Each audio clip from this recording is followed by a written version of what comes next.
بسم اللہ الرحمن الرحیم۔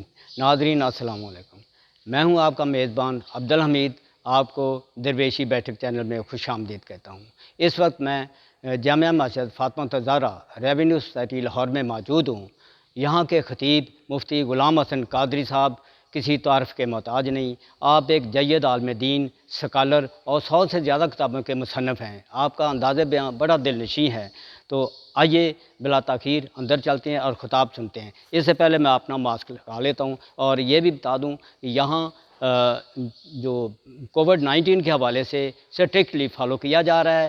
ماسک رکھے ہوئے ہیں، no entry with out mask ہے، اور یہاں سے جو قالین اٹھائے گئے ہیں اور جائے نمازی اپنے اپنے گھر سے لاتے ہیں۔ تو آئیے اندر چلتے ہیں، خطاب سنتے ہیں۔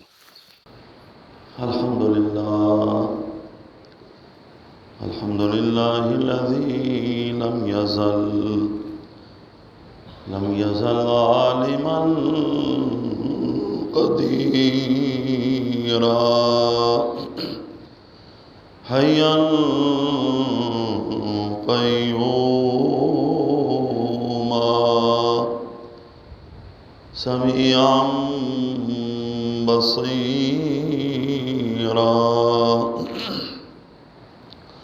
والصلاة والسلام على من أرسله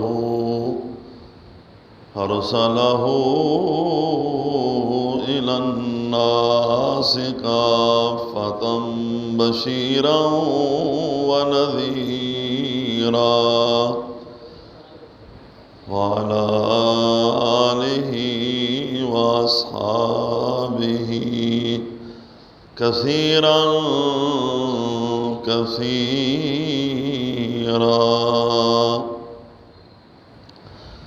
أما بعد فأعوذ بالله من الشيطان الرجيم بسم الله الرحمن الرحيم ومن الناس من يشري نفسه ابتغاء مرضات الله آمنت بالله صدق الله مولانا العظيم وصدق رسوله النبي الكريم الأمين ونحن على ذلك لمن الشاهدين والشاكرين والحمد لله رب العالمين۔ قال الله تبارك وتعالى في شان حبيبه مخبرا وحاكما إن الله وملائكته يصلون على النبي يا أيها الذين آمنوا صلوا عليه وسلموا تسليما الصلاة والسلام عليك يا سيدي يا رسول الله وعلى آلك وأصحابك يا سيدي يا حبيب الله صلاة والسلام عليك يا سيدي يا رحمة للعالمين وعلى آلك وأصحابك يا سيدي يا خاتم النبيين الصلاة والسلام عليك يا سيدي يا شفيع المذنبين وعلى آلك وأصحابك يا سيدي يا إمام المرسلين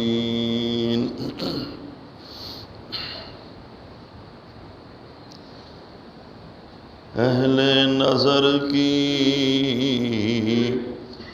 آنکھ کا تارا علی علی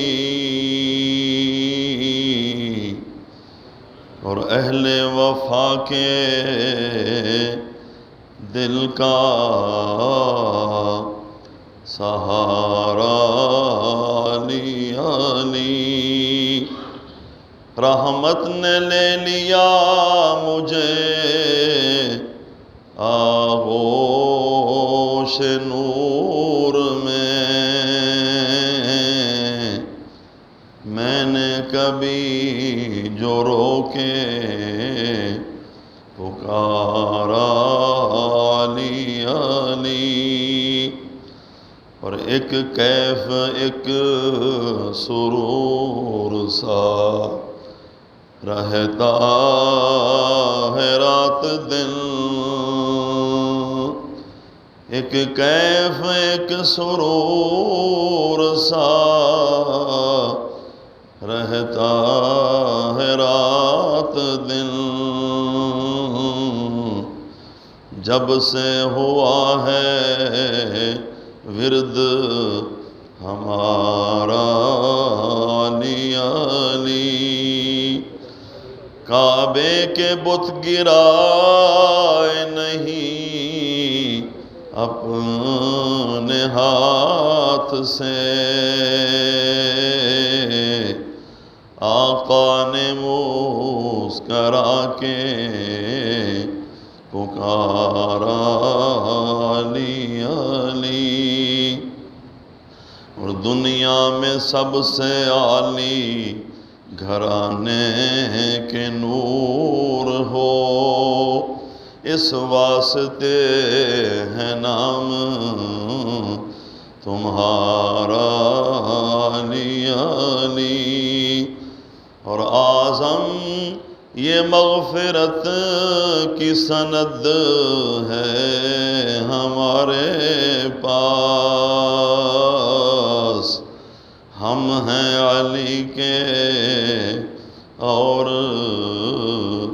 ہمارا علی علی، ہم ہیں علی کے اور ہمارا علی علی۔ نہایت ہی واجب الاحترام معزز و محترم سامعین حضرات،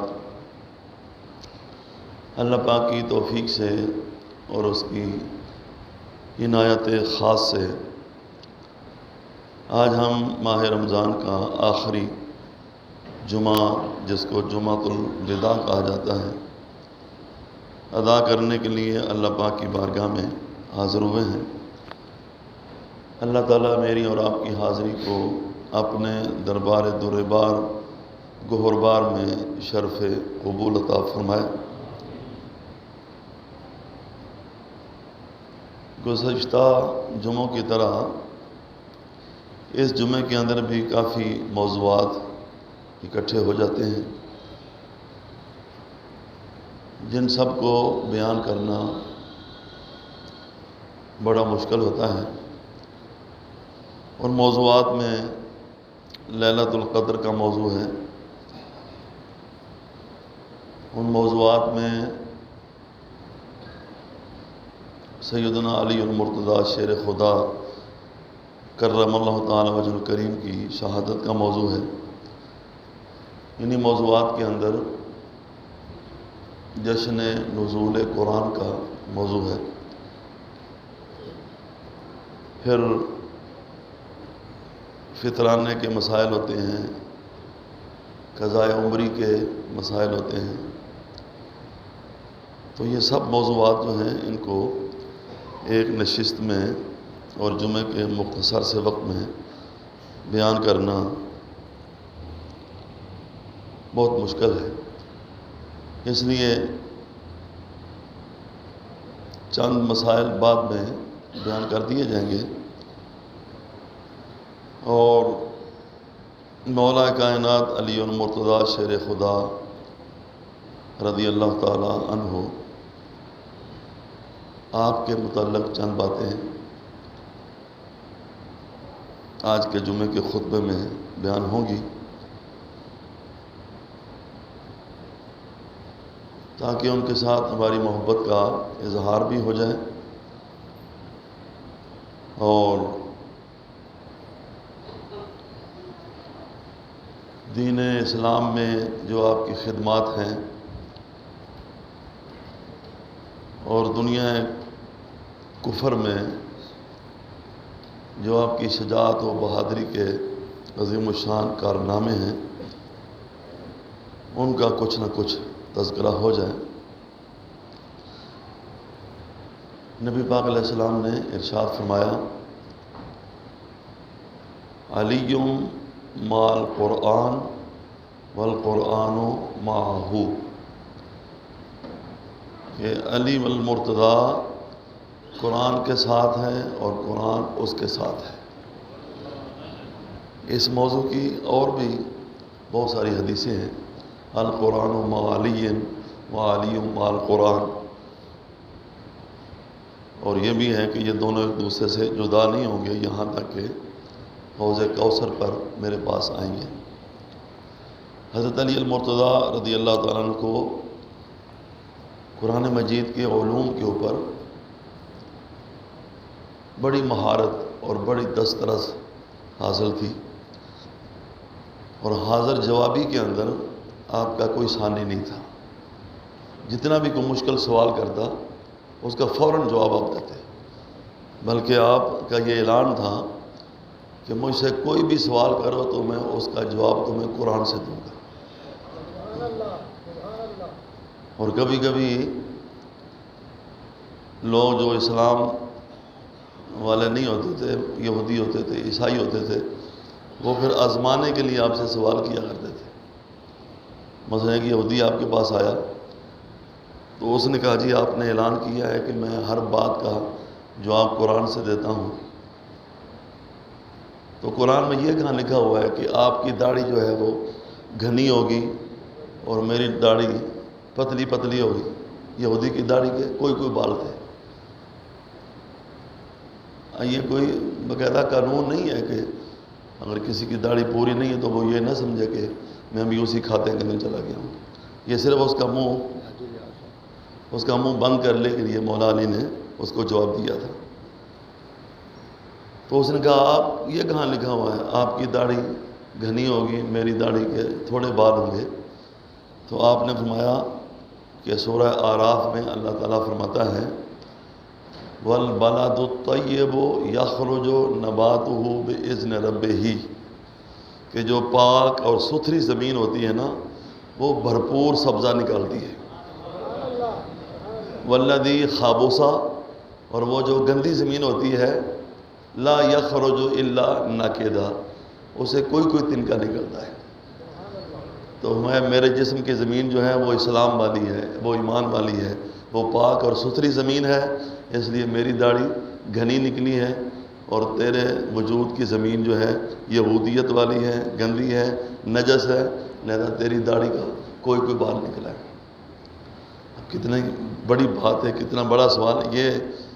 اس طرح کے سوال کا وہی بندہ جواب دے سکتا ہے کہ قرآن پاک کی ہر آیت اس کے سامنے ہو، اور جس آیت سے کبھی آیت سامنے موجود ہوتی ہے لیکن بندہ پریشان ہو جاتا ہے، اس کو نہیں پتہ چلتا کہ میں اس آیت سے یہ مسئلہ کیسے اخذ کروں گا۔ اور آپ کا یہ بھی فرمان ہے کہ اگر میں قرآن پاک کی نہیں، سورۃ فاتحہ کی نہیں، پوری بسم اللہ کی نہیں، بسم اللہ کی بے کی بھی نہیں، بے کے نیچے جو نقطہ ہے نا اس کی میں تفسیر لکھنا شروع کر دوں تو 70 اونٹ جو ہیں کتابوں سے لد جائیں لیکن تفسیر مکمل نہ ہو سکے۔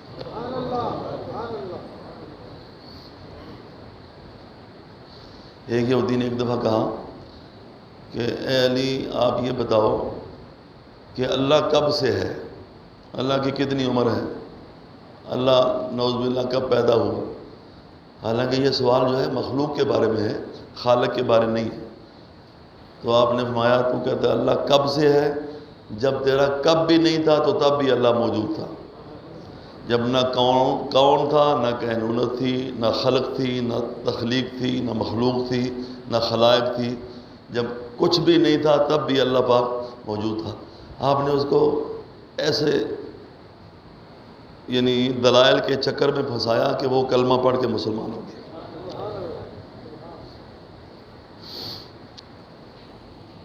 سیدنا علی المرتضیٰ رضی اللہ تعالیٰ عنہ کو شدید گرمی کے روزے بہت پسند تھے، اور حقیقت پوچھے نا تو مزہ ہی تب آتا ہے کہ جب بندہ اللہ کی محبت میں، اللہ کی خاطر کھانے پینے سے رکے، شدید بھوک لگے، شدید پیاس لگے، اور بندہ اس خیال سے کھانے پینے سے رکا رہے کہ میرے اللہ نے مجھے کھانے پینے سے منع کیا ہے، تو پھر ہی مزہ آتا ہے۔ اگر وہ کہتے ہیں نا کہ ستم نہ ہو تو محبت کا کچھ مزہ ہی نہیں۔ ہاں، جس محبت میں ستم نہ ہو، آرام ہی آرام ہو، اس محبت کا کوئی پتہ نہیں چلتا۔ تو حضرت مولا علی رضی اللہ تعالیٰ عنہ بہت دفعہ آپ معمولی چیز سے روزہ رکھ لیتے اور معمولی چیز سے روزہ افطار کرتے تھے۔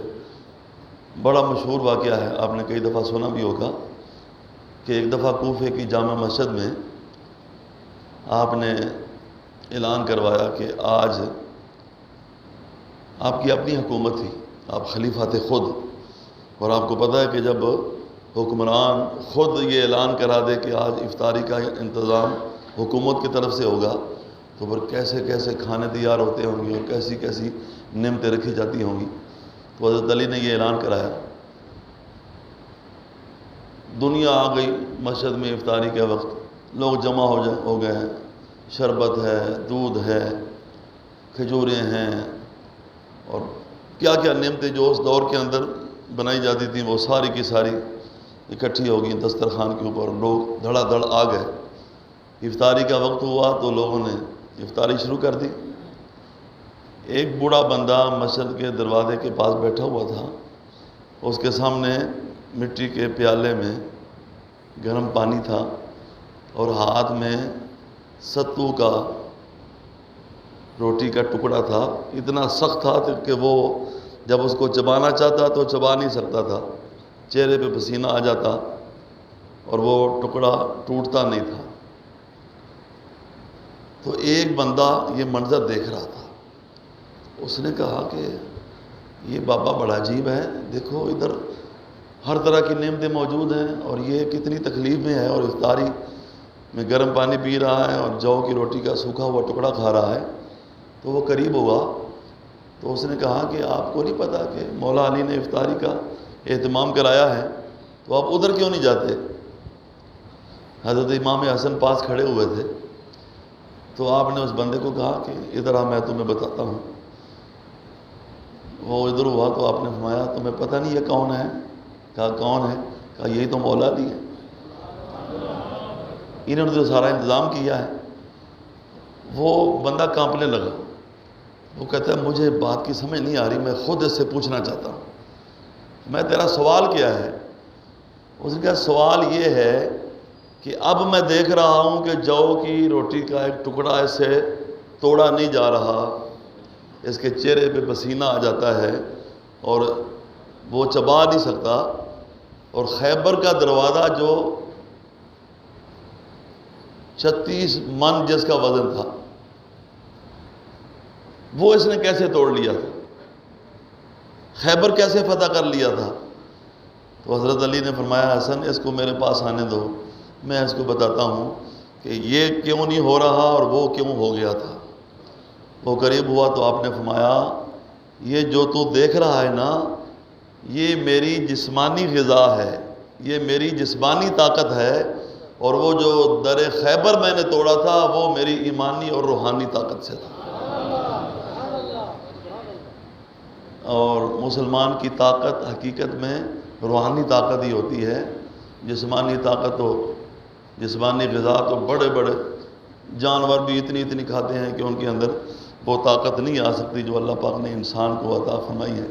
اور علامہ اقبال نے بڑا پیارا یہاں پہ شعر کہا ہے کہ ہے جہاں میں نان شعیر پر ہے مدار قوت حیدری، کہ قوت حیدری کا جو مدار ہے نا وہ نان شعیر کے اوپر ہے، وہ جو کی روٹی کے اندر ہے، وہ دنیا کی یہ رنگ برنگی غذائیں کھانے سے قوت حیدری نہیں آتی۔ اگر قوت حیدری کو حاصل کرنا ہے تو پھر عبادت کے اندر زور دو، پھر تلاوت کے اندر زور دو۔ مولا علی کی تلاوت کا عالم یہ تھا کہ مولا علی قاری نے لکھا ہے آپ کی یہ کرامت تھی کہ آپ کے سامنے سواری لائی جاتی، آپ ایک رکاب میں پاؤں رکھتے تھے، دوسرے رکاب میں جانے تک پورا قرآن پاک مکمل کر لیا کرتے تھے۔ کسی نے پوچھا یہ کیسے ہے؟ تو آپ نے فرمایا جتنے قرآن پاک کے حروف ہیں اتنے میرے جسم کے بال ہیں، اور جب میں شروع کرتا ہوں تو میرا ایک ایک بال ایک ایک حرف پڑھتا ہے تو سارا قرآن پاک مکمل ہو جاتا ہے۔ ہاں وہ شعر علامہ اقبال کا یہ ہے کہ تیری خاک میں ہے اگر شرر تو گمان فقر و غنا نہ کر۔ اگر تیری فطرت میں، تیری خاک کے اندر اگر چنگاری موجود ہے نا تو فقر و غنا کی فاقے ہو جائیں گے، غربت ہو جائے گی، مر جائیں گے، یہ ہو جائے گا، وہ ان چیزوں کی پرواہ ہی نہ کر، اس لیے کہ یہ کام اللہ نے اپنے ذمہ لیا ہوا ہے۔ وَمَا مِن دَابَّةٍ فِي الْأَرْضِ إِلَّا عَلَى اللَّهِ رِزْقُهَا، جو بھی جاندار ہے اللہ فرماتا ہے کہ میرے ذمہ ہے کہ میں اس کو رزق عطا فرماؤں، تمہارا جو کام ہے وہ تم کرو، ان چکروں میں پڑنے کی تمہیں کیا ضرورت ہے؟ تم کس کس کو کھلا سکتے ہو، کتنا کھلا سکتے ہو؟ تم کون ہوتے ہو دنیا کو رزق دینے والے، کھلانے والے؟ جب رازق اللہ ہے، ذمہ داری اللہ نے لی ہوئی ہے، تو پھر تم اللہ کے کام کرتے رہو، اللہ تمہارے کام کرتا رہے گا۔ کار ساز ماں بفکر کار ماں، کار ماں در کار ماں آزار ماں، جو ہمارا کار ساز ہے نا اللہ تعالیٰ، اس کو ہماری روزی کی ہم سے زیادہ فکر ہے، کیونکہ اس نے ہم سے وعدہ کیا ہوا ہے کہ رزق دینا میری ذمہ داری ہے، تمہارا کام کیا ہے؟ میرے حکم ماننا تمہارا کام ہے، عبادت کرنا، تلاوت کرنا، ذکر و اذکار کرنا۔ حکمرانوں کا کام کیا ہے؟ الذین ان مکناہم فی الارض اقاموا الصلاۃ وآتوا الزکاۃ وامروا بالمعروف ونہوا عن المنکر، وہ نماز قائم کریں اور نماز قائم کروائیں، زکوٰۃ دیں اور زکوٰۃ دلوائیں لوگوں سے، نیکی کا حکم دیں، برائی سے روکیں، اور اللہ کے نبی کی عزت کے اوپر کٹ مرنے پر تیار ہو جائے۔ تمہارے یہ کام ہیں، وہ یہ کام تم نے چھوڑ دیے ہیں، اور جو اللہ کا کام ہے وہ تم کرنا چاہتے ہو، اللہ کے کام تم نہیں کر سکتے۔ جب تم اپنے کام نہیں کر سکتے تو اللہ کے کام کیسے کر سکتے ہو؟ اس لیے تیری خاک میں ہے اگر شرر تو گمان فقر و غنا نہ کر، کہ جہاں میں نان شعیر پر ہے مدار قوت حیدری،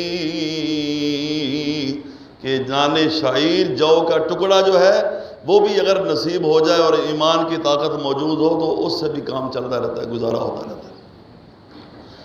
حضرت علی المرتضیٰ شیر خدا رضی اللہ تعالیٰ عنہ، حضور پاک کے سارے صحابہ جو ہیں نا، سچے بھی تھے، عادل بھی تھے، سخی بھی تھے، شجاعت والے بھی تھے، بہادری والے، سب خوبیاں اللہ پاک نے ان کو عطا فرمائی تھی، لیکن یہ اللہ پاک کی شان ہے کہ کسی کو کسی صفت میں ممتاز کر دیا، کسی کو کسی خوبی میں سے مشہور کر دیا، کسی کو کسی کمال سے مشہور کر دیا۔ ابو بکر کو صداقت میں مشہور کر دیا، عمر کو عدالت میں مشہور کر دیا، عثمان کو سخاوت میں، حیا میں مشہور کر دیا، مولا علی کو شجاعت و بہادری کے اندر مشہور کر دیا۔ اس کا مطلب یہ نہیں ہوتا کہ بہادری کسی اور میں نہیں تھی یا صداقت کسی اور میں نہیں، سارے سچے تھے، سارے عادل تھے، سارے حیا والے تھے، سارے شجاعت و بہادری والے تھے، سارے نبی پاک علیہ السلام کی نام پر جاننے کو۔ صحابہ تو صحابہ، صحابیات ایسی ہوئی ہیں کہ جن کے واقعات پڑھ کر بڑے بڑوں کا صبر کا پیمانہ لبریز ہو جاتا ہے کہ اتنی جرت کسی عورت کے اندر بھی ہو سکتی ہے۔ 4 بیٹے ایک ایک عورت کے، اس نے قسم لی اپنے بیٹوں سے کہ خبردار جو کوئی تم میں سے بچ کر میرے پاس واپس آیا، جاؤ حضور کے نام پر قربان ہو جاؤ۔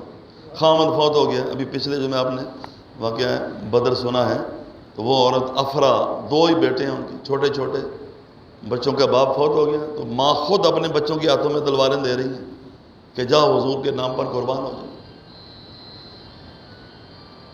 ایک عورت اب چھوٹا سا دودھ پیتا بچہ لے کر حضور کی بارگاہ میں آئی، یا رسول اللہ میرا باپ نہیں ہے، میرا بھائی نہیں ہے، میرا خامد نہیں ہے، میرا کوئی جوان بیٹا نہیں ہے، تو یہ میرا بچہ ہے، دودھ پیتا ہے، اس کو قبول فرما لیں، اپنے ساتھ جنگ میں لے کر چلے جائیں اس کو۔ یہ باتیں کر لینا، سن لینا، بڑا آسان ہے۔ گلاں نال دے ہر کوئی لائی پھردا، لا کے توڑ نبھانیاں اوکھیاں نے، اصغر ہاتھاں دے وچ کو ہاتھ دینا، نالے بائیں کٹانیاں اوکھیاں نے۔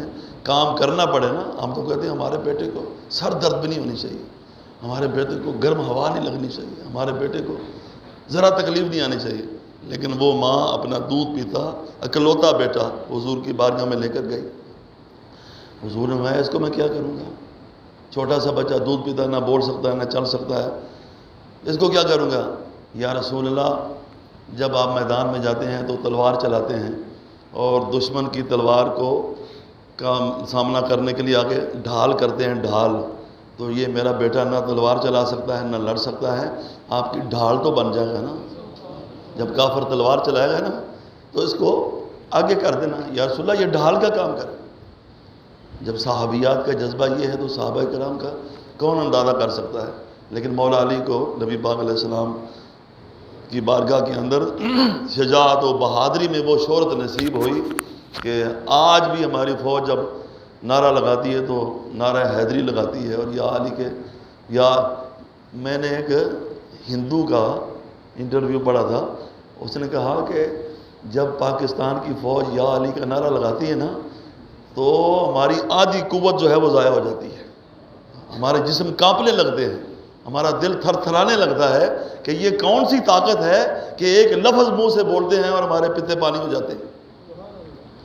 اگر یہ ہمارے کئی مفکرین جو ہیں وہ شرک کہتے ہیں یہ ہماری فوج کا یہ نعرہ جو ہے نا یہ شرکیہ نعرہ ہے، لیکن شرک والے کہتے ہیں کہ ہمارا شرک ٹوٹ جاتا ہے جب علی کا نام آتا ہے۔ وہ مرحب آیا تھا نا، مرحب مدینے میں، ایک غزوہ خندق کے اندر آیا تھا، عمر بن عبد ود اس کا نام تھا، یہودی تھا وہ، عمر بن عبد ود۔ اسی کے بارے میں کہتے ہیں کہ اس کے اندر 1000 افراد جتنی طاقت تھی، 1000 بندوں جتنی۔ اور یہ جب آیا نا تو اس نے میدان میں آ کر زور سے کہا حل من مبارز، آؤ میرے مقابلے میں کون ہے، بڑے بن سنور کے اور تیار ہو کے آئے وہ، آؤ میرے مقابلے میں۔ 2-3 دفعہ اس نے کہا تو میرے آقا نے مولا علی کو کہا چل علی اس کا مقابلہ کر۔ حضرت علی کا قد نسبتاً ذرا چھوٹا تھا نا، آپ جب گئے تو وہ دیکھ کر نا وہ تمسخرانہ انداز میں مسکرانے لگا ہے، کہا تو کدھر آ گیا ہے، تمہیں پتہ نہیں میں کون ہوں؟ میں عمر بن عبد ود ہوں، میرے اندر 1000 افراد کی طاقت ہے، میں یہ غذا اتنی غذا کھاتا ہوں، میری ماں نے میرا نام عمر بن عبد ود رکھا ہے۔ تو مولا علی نے فرمایا کہ میں اگرچہ اتنی غذا نہیں کھاتا اور میں اگرچہ محلات میں نہیں رہتا، مسجد نبوی کی ٹوٹی صفوں میں گزارا کرتا ہوں، گرم پانی پیتا ہوں، جو کی روٹی کھاتا ہوں، لیکن تمہیں پتہ ہونا چاہیے سمتنی امی حیدر، میری ماں نے میرا نام حیدر کرار رکھا ہے۔ ہاں، اور تو میرے مقابلے میں آئے گا نا تو تمہیں پتہ چلے گا تجھے کس سے پالا پڑا ہے۔ اس کو خوب آپ نے غصہ دلایا عمر بن عبد ود کو۔ علامہ اقبال نے اسی مقام پر کہا ہے کہ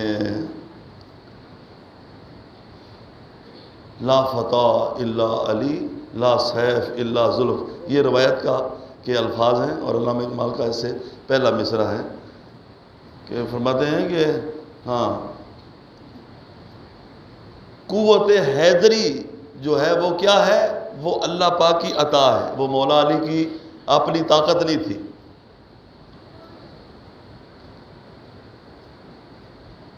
اور فرمایا کہ اگر اس میں 1000 افراد کی طاقت تھی نا تو مولا علی کو اللہ پاک نے اپنی طاقت عطا فرمائی تھی۔ کیسے؟ حدیث میں ہے نا کہ جب میرا بندہ نفلی عبادت کرتا ہے نا تو میں خود اس کے ہاتھ بن جاتا ہوں، میں خود اس کے پاؤں بن جاتا ہوں، میں خود اس کی آنکھیں بن جاتا ہوں، میں خود اس کے کان بن جاتا ہوں۔ پھر ہاتھ دیکھنے میں اس کے ہوتے ہیں لیکن طاقت اس میں میری ہوتی ہے، پاؤں دیکھنے میں اس کے ہوتے ہیں طاقت اس میں میری ہوتی ہے، پھر اس کا مقابلہ مخلوق نہیں کر سکتی، کیونکہ وہ خالق کی طاقت کا نمائندہ بن کر میدان میں آیا ہے۔ حضرت علی نے اس کو وہ پورا لوہے کے اندر جکڑا ہوا تھا، آنکھیں بس اس کی نظر آ رہی تھی۔ حضرت علی کی تلوار ذوالفقار حیدری، سبحان اللہ، آپ نے اس کو تلوار ماری، اس کے 2 ٹکڑے ہو گئے۔ اور نبی پاک نے پتہ کیا فرمایا؟ ضرب العلی افضل من عبادت ثقلین، فرمایا علی کی یہ ضرب جو ہے نا یہ دونوں جہانوں کی عبادت سے افضل کر۔ علامہ اقبال نے کہا ہے نا کہ اسلام کے دامن میں بس اس کے سوا، اگرچہ کچھ یعنی اعتراض بھی کیے جاتے ہیں ایسے اشعار کے اوپر، لیکن ایک پہلو کے لحاظ سے بات صحیح ہے کہ اسلام کے دامن میں بس اس کے سوا کیا ہے؟ ایک ضرب ید اللہ، ایک سجدہ شبیری۔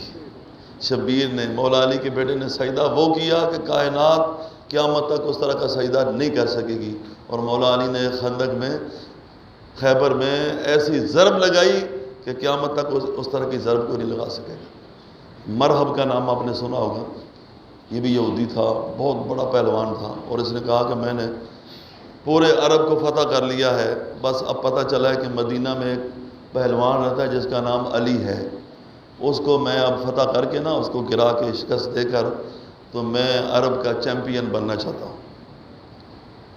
وہ جب مدینے میں آیا نا تو حضرت علی سامنے آ رہے تھے، اس نے کہا کاکا بات سن۔ کیا بات ہے؟ اس نے کہا یہاں مدینے میں ایک پہلوان رہتا ہے جس کا نام علی ہے، بتا سکتے ہو وہ کہاں رہتا ہے؟ میں تو انہیں کیا کہنا ہے اس کو؟ اس نے کہا میں نے اس سے کشتی کرنی ہے، اب میں نے باقی پہلوانوں کو شکست دے دی ہے، بس ایک علی رہ گیا ہے، اس کو شکست دے کر میں رستم میں عرب بن جاؤں گا اور چیمپئن بن جاؤں گا۔ تو مولا علی نے فرمایا کہ اس کا مقابلہ تو نہیں کر سکتا، مجھے تو کاکا کہہ رہا ہے تو میں تو اس کا خادم ہوں، نوکر ہوں، تو اگر میرے ساتھ مقابلہ کر لے اور میرے ساتھ کشتی کرے اور مجھے تو گرا دے تو پھر میں سمجھوں گا کہ تو اس سے بھی مقابلہ کر سکتا ہے۔ اس نے کہا تو میرے ساتھ کیا کشتی کرے گا؟ مولا نے کہا ہاں کچھ تو کروں گا۔ چنانچہ جب پنجہ لڑایا تو حضرت علی نے بس ہاتھ لگاتی اس کو پٹخا کے زمین کے اوپر مار دیا۔ وہ کہتا ہے نہیں نہیں کوئی غلطی ہو گئی ہے، پھر دوبارہ، ٹھیک ہے دوبارہ ہوا، پھر تیسری بار ہوا۔ تو وہاں شعر لکھے ہیں اس نے، حفیظ جلندری نے، کہ حضرت علی نے فرمایا کہ تو علی سے لڑ سکے تیرا جب انداز ہے، کفر کی پدی ہے تو اور اسلام کا وہ باز ہے۔ اور جب اس کو گرایا نا آپ نے تو وہ کہنے لگا کہ یہ شکست فاش میری آج پہلی بار ہے، دل تو کہتا ہے کہ تو ہی حیدر کرار ہے۔ سبحان اللہ۔ حضرت علی کو نبی پاک نے وہ شان عطا فرمائی کہ آپ نے فرمایا ذکر علی عبادتن، کہ علی کا ذکر کرنا یہ بھی اللہ تعالیٰ کی عبادت ہے۔ لہذا کوئی یہ نہ کہے جی آپ جمعہ والے دن عبادت اور ذکر و اذکار اور اللہ پاک کی توحید اور یہ چیزیں بیان کرنے کے بجائے آپ شخصیات کا ذکر شروع کر دیتے ہیں، تو شخصیات ساری ایک طرح کی نہیں ہوتی، آپ ان کو اپنے اوپر قیاس نہ کریں۔ ہاں حضور نے فرمایا میرا علی وہ ہے جس کا ذکر کرنا بھی عبادت ہے۔ النظر علی وجہ علی عبادت، النظر علی المصحف عبادت، النظر علی الکعبۃ عبادت، کعبے کی دیواروں کو دیکھنا عبادت ہے، قرآن کے پاروں کو دیکھنا عبادت ہے، اور علی کے رخساروں کو دیکھنا عبادت ہے۔ حضرت ابو بکر صدیق ایک دفعہ نماز ادا کر رہے تھے، نفلی نماز تھی، تو مولا علی آ گئے، تو ابو بکر صدیق نے نماز وہیں پہ روک دی اور حضرت علی کے چہرے کو ایسے ٹک ٹکی باندھ کے دیکھنا شروع کر دیا۔ حضرت عائشہ صدیقہ نے کہا ابا جان آپ تو نوافل پڑھ رہے تھے اور نوافل چھوڑ دیا آپ نے اور حضرت علی کے چہرے کو دیکھنا شروع کر دیا۔ تو حضرت ابو بکر صدیق نے کہا بیٹی جس نبی سے میں نے یہ سنا ہے نا کہ نفل پڑھنا اللہ کی عبادت ہے، اسی نبی سے میں نے یہ بھی سنا ہے کہ النظر علی وجہ علی عبادت، کہ جیسے نفل پڑھنا عبادت ہے، علی کے چہرے کو دیکھنا بھی ایسے عبادت ہے۔ علی کا ذکر بھی عبادت، علی کے چہرے کو دیکھنا بھی عبادت۔ اللہ پاک نے اپنے بندوں کو کیسی کیسی شان عطا فرمائی ہیں۔ اعلیٰ حضرت امام اہل سنت کی بات سن لیں۔ اعلیٰ حضرت کہتے ہیں، کسی نے کہا کہ پاک و ہند کے اندر جو بھی بادشاہ بنتا ہے، وزیر اعظم بنتا ہے، اس وقت چونکہ پاکستان نہیں بنا تھا تو خواجہ اجمیر کی بارگاہ میں حاضر ہوتا ہے، خواجہ نظام الدین اولیاء کی بارگاہ میں حاضر ہوتا ہے۔ اس علاقے کے اندر داتا صاحب کی بارگاہ میں اب بھی لوگ جو صدر بنتا ہے، بادشاہ بنتا ہے، حاضر ہوتے ہیں تو سلامی دیتے ہیں۔ تو کسی نے کہا کہ کوئی ایسا بھی کائنات میں دربار ہے کہ جہاں یہ سارے سلامی دیتے ہوں جن کی بارگاہ میں حاضر ہو کر بادشاہ سلام پیش کرتے ہیں؟ تو آپ نے ایک شعر کہا، بڑا پیارا شعر ہے، فرمایا سلامی جس کے در کا ہر ولی ہے، سلامی جس کے در کا ہر ولی ہے، علی ہے ہاں علی ہے ہاں علی ہے۔ ان ساری باتوں کے باوجود اب آخری بات ہے، اور وہ یہ کہ فضیلت سے جو اجماعی عقیدہ ہے نا وہ تبدیل نہیں ہوتا۔ کسی کو عقیدت ہے میرے حمزہ کے ساتھ، وہ دن رات ذکر کرے ان کا۔ کسی کو عقیدت ہے بلال حبشی کے ساتھ، وہ دن رات ذکر کرے ان کا۔ کسی کو عقیدت ہے مولا حسین کے ساتھ، مولا علی کے ساتھ، کسی اللہ کے ولی کے ساتھ، وہ ان کا دن رات ذکر کرے، کوئی روکتا نہیں ہے۔ لیکن اس کا یہ کہنا جائز نہیں ہوگا کہ یہ سب سے افضل ہو گئے ہیں، باقی سارے نیچے ہیں، نعوذ باللہ یہ سب سے افضل ہو گئے ہیں۔ اہل سنت کا عقیدہ جو ہے وہ اپنی یہ جنہوں نے شانیں بیان کی ہیں نا، ان کا یہ شعر ہے کہ تفضیل کا جو جویا نہ ہو مولا کی ولا میں، کہ مولا علی کی محبت میں اتنا آگے نہ بڑھ جائے کہ یوں کہنا شروع کر دے کہ باقی سارے نیچے ہیں، علی جو ہیں وہ سب سے افضل ہیں۔ نہیں، فضیلت ترتیب خلافت، پہلا ابو بکر صدیق، دوسرے عمر فاروق، تیسرے عثمان غنی، چوتھے مولا علی۔ یہ اہل سنت کا متفقہ عقیدہ ہے، یہ بدل نہیں سکتا۔ فضیلتیں دن رات ان کی بیان کرو، کوئی روکنے والا نہیں ہے۔ تفضیل کا جویا نہ ہو مولا کی ولا میں، یوں چھوڑ کے گوہر کو نہ تو بحر خزف جا، موتیوں کو چھوڑ کر، ہیروں کو چھوڑ کر ٹھیکریوں کی طرف نہ جا، کیونکہ اہل سنت کے عقائد جو ہے نا وہ ہیرے ہیں، وہ جواہرات ہیں، اور جو ان کے عقائد سے ہٹ کر ہے وہ ٹھیکریاں ہیں، وہ پتھر ہیں، وہ کنکر ہیں۔ مولا کی امامت سے محبت ہے تو غافل، ارباب جماعت کی نہ تو چھوڑ کے صف جا۔ مولا علی کی محبت مبارک ہو، لیکن اے غافل ان کی محبت میں اتنا غلو نہ کر کہ تو اہل سنت کے عقائد سے ہی بھٹک جائے۔ اس کا ترجمہ اگر پنجابی میں سننا چاہو تو وہ یہ ہے کہ من جائے نادان کلندر، نہ کر مستی دین دے اندر، وچ فضیلت بعد پیمبر، ابو بکر دا پہلا نمبر۔ یہ ملنگ کا نعرہ ہم نہیں مانتے۔ ملنگ سے پوچھو اگر مولا علی کا پہلا نمبر ہے تو دوسرا بتا کس کا ہے، تیسرا کس کا ہے، چوتھا کس کا ہے؟ پہلا نمبر جس کو خدا نے عطا کیا ہے، جس کو رسول نے عطا کیا ہے، پہلا نمبر اسی کا ہی رہے گا، خلافت میں بھی، فضیلت کے اندر بھی۔ باقی ان کی فضیلتیں اتنی ہیں کہ زمین و آسمان کے درمیان جو خلا ہے یہ بھر سکتا ہے، لیکن ان کی فضیلتیں ختم نہیں ہو سکتی۔